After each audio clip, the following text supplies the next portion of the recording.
Hello and welcome back here to Canning Farms, and in today's video we have two piles. We have one pile of lime, so like everybody in the country we're putting out a bit this year now, so 44 tonne here. So Sean Reapit from Knockmore is going to put it out for me. So we put out a bit of lime every year, but this year there's a grant on it, so you get €16 a tonne towards getting it and spreading it. It's trying to improve the soil pH, that you basically use less fertiliser, and on that end I also have got 30 tonne of chicken litter. So this is off layers, egg production, free range eggs. So all this goes on to conveyor belt is brought out, so there's no bodies or anything in this, so don't have to worry about botulism or anything like that. So the plan with that is it's going into the tanks, and then what it's going to be doing is we're going to mix it up there and spread it in the springtime. So the good thing about these Clipex is because it's so wet, Sean's having to come down the road through my uncle's block of land and in through the bit that I've rented off him. But you can drop the wire down off them so he can drive through the paddocks and he can get in from there. Whereas there'll be no chance of that, because if he's coming down through my land there, it's awful wet, whereas it's drier up here. He can go over here and it's not marking or anything.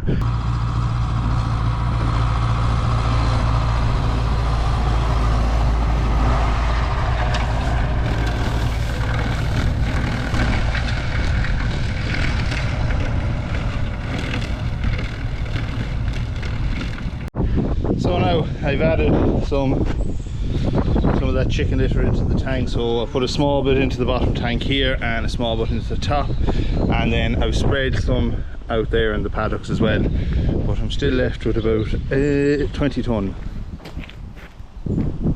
So what I'm going to do is I'm just going to take away that stuff and push it in there where the old dung heap was, and then I let it rot down and I will spread that with the dung spreader. So the lime situation is, it's not easy because of the amount of rain there's been lately.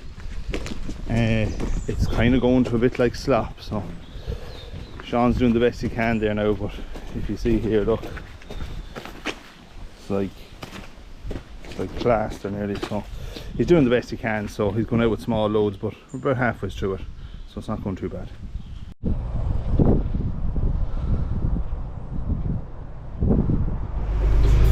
So Sean just said while he's gone I can use the loader just to shove up that stuff into the corner. So this is the first time I've ever driven a loader, so we'll give it a go for sure. Can't be any different than anything else new.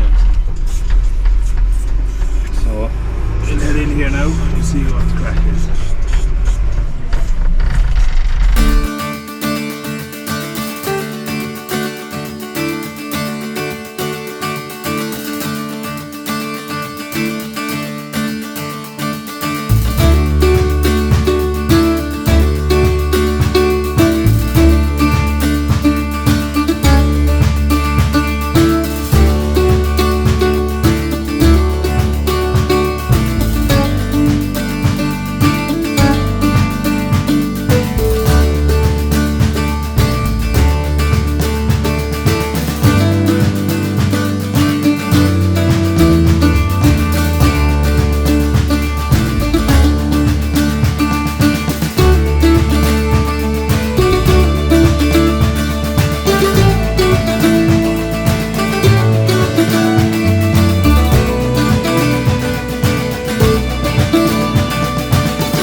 Pushed up. Well, I just said I'd give the thing a wash there from to have a couple of shite. So piled up there in the old dung heap. There's a bit along the edge of the wall there and along the ground, but I'd scrape that up for the transport. I don't want to go too near the wall with this, especially I don't know what I'm doing, and the sheds are coming down, but just not today, so we'll leave that for someone who knows what they're doing.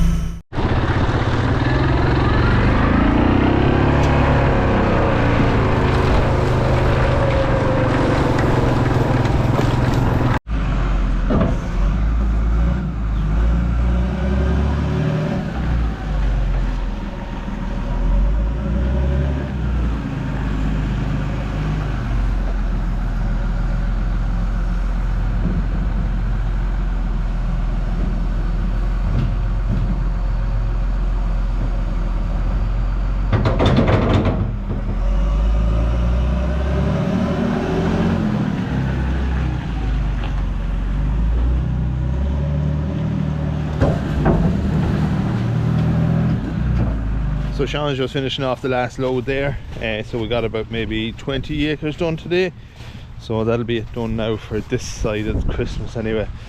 So the reason why you put out lime is basically to improve the pH of the soil, so you want to bring it up to around, I'm trying to get to around 6.3, 6.4. Okay, so that's another job done. The lime is finished, so that is the first coat that we've given the rented ground.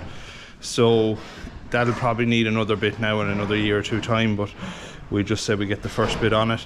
We only need a bit of maintenance levels. It took a long time now. It took about 5 or 6 years to get the lime levels right in our own land, so down below it's going to take about the same. So we will be putting out a bit in our own again in the springtime, just maintenance levels now, so it's not as heavy. Like we were going out with maybe 2.5, 3 tonnes to the acre there, whereas on our own land we might only need 1 tonne per acre, just put it out little and often now. We're very low on phosphorus, so that's another thing we're going to have to look at in the springtime, so maybe spread a bit of super phos or something, and work in this chicken litter now into a bit of ground I want to reseed and stuff. As well, this week we have 3 more acres courses, not lost acres, so they are coming in now. There's 3 more this week. We have 3 more at the end of the month, and there's 2 more from another planner, and then my own father, then a lot of people around here, or a few locals there, deal with him, so he'll come up and do a day's course. So there's probably about 8 or 9 left to do, so that'll be done over October. As well, I'm thinking of doing a video on nitrates and the environment and things that we do here or don't do, or should be doing. It's a big topic at the minute, and I feel like for anyone out there that doesn't know, basically they're trying to cut down on carbon and nitrates use, using nitrogen, artificial fertilizers and things, because farmers are getting the blame a lot for, say, water pollution, carbon release from farming, things like that, global warming.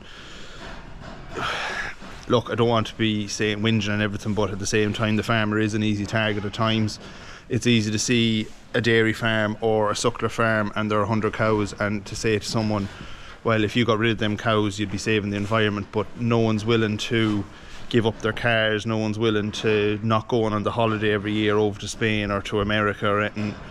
Needless travel, people aren't willing to do other things. They're eating food from halfways around the world and not seeing the environmental impact of that. They're wearing clothes that are made in other parts of the country instead of from Irish companies because they're dear. So look, I do it myself, it's not like, but I just feel like it's a topic that needs to be talked about. We go around here and just see stuff that we've done that we can't do, what we should be doing, and as well we look at some other options that I've heard of through Dad and different planners that other people are doing, some other enterprises that if you are thinking about cutting back in stock, the likes of this contract rearing, there's a big opportunity there for it, I think, because the dairymen are not going to stop milking. If they're milking 100 cows, they're not going to stop milking 100 cows. That's daftness. People are mad in the head if they think they're going to do that. That's their livelihood, but it gives me a livelihood too, because you can, it's an offshoot, like, you know, you become a feeder farm for the likes of the bigger dairy farms. Again, this isn't an option for everyone, not saying that, but there is other things out there. It's just not, just not you know, there's more than just buying your 7 animals and just not stocking the land. Like, you know, you can farm or whatever and be active, whatever. So we talk about that because I think it's a big issue. A lot of people put their heads in the sand. And as well, look, we have a lot to be talking about, we have a lot to do and everything, so we'll have a go on that next video. So the next video now is going to be all getting ready for the winter. So we have a few cattle in, obviously. There's probably about 25 there that I left in that time after the scanning, so they've been in for about a week, week and a half. But the top shed needs to, feeding bar, one that needs to be fixed, and I need to fix a bar here in this shed here, and drinkers and different things. And we will be probably bringing in another group. I'm not sure whether to bring in some of the smaller group because the silage is good, or leave them out. A bit of good weather coming, I might leave them out and bring in some of the older ones again. But it's just kind of, don't know, it's kind of, land is awful wet, like really wet. Like if you're leaving, if I had all these out now, the paddocks would just be destroyed. So, but we'll see that in the next video anyway. So I hope you enjoy, and like always, hit the like and subscribe button, share it around, and thanks very much for watching. We'll see you in the next one.